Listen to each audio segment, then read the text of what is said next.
You ask Tiger to solve. This deals with linear equations with one unknown. The final result is x equals 1. Let's solve it step by step. Simplify the expression. Simplify the arithmetic.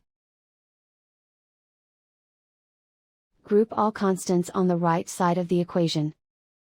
Add 5 to both sides. Simplify the arithmetic.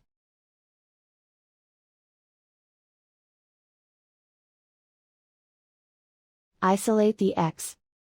Divide both sides by -6. Cancel out the negatives. Simplify the fraction. Cancel out the negatives. Simplify the fraction. And so the final result is x equals 1.